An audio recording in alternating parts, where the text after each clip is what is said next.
Formula One racing is one of the biggest and arguably one of the most well-known forms of motorsport in the world. Hi, I'm Jene and in this podcast I'll be chatting about how digital media helped Formula One stay relevant in the new digital era. With all the money that gets invested into the sport, it's incredibly difficult to believe that they didn't really have a focus on digital marketing up until recently. Before they realized the need for a more detailed digital marketing plan, the sport was in no way in the dark. They had and still have an app which fans can download and then be kept up to date on race dates, times, time standings during a race, and some more forms of content beyond what could be seen on TV. They also started multiple social media accounts as the various platforms gained popularity. You can find official F1 accounts on YouTube, Instagram, TikTok, Facebook. In a Google blog, Adam Crother, the head of digital media rights for Formula One, spoke about how the team created a list to help them engage with the new generation of fans. And in order to reach them, you have to be where they are, social media. The 5 points they came up with were: dial up personalities, be playful with franchises, go big on lists,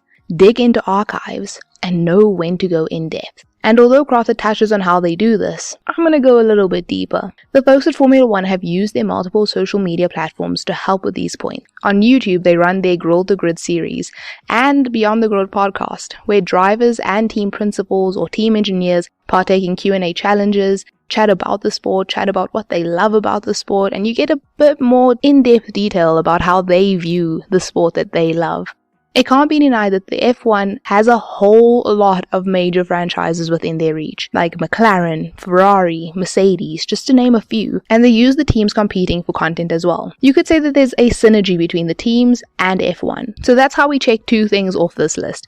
We get to see more of the drivers and how the F1 uses franchises. All this gets posted on their various social media accounts. The F1 also love using lists. A quick search on YouTube reveals a top 5 race radios, top 10 dramatic pit lane moments, and a plethora of other list content. Again, they couple this up with archive footage, of which they have more than 40 years worth to include the best of the best moments since the sport's first broadcast. There's one undeniable fact that the F1 definitely have a deep understanding of, is that they know that the history of F1 is what makes the sport great, and they showcase their years of footage. They deep dive into past drivers' careers and then showcase them on their website. They know when to go in depth. Overall, the move from predominantly traditional media to more digital media has been an effective one. I mean, they can boast a 2.9 million followers on TikTok, 5.92 million YouTube subscribers, 14.3 million Instagram users, and 6.1 Twitter users, and it continues to grow. I can't wait to see what else the Formula One has in store to reach the new generation, but they're doing a brilliant job so far. Be sure to check out more of our podcasts from the incredible people at IIDM, or if you're in a reading mood, find our blogs on www.blog.thedigitalmarketinginstitute.org.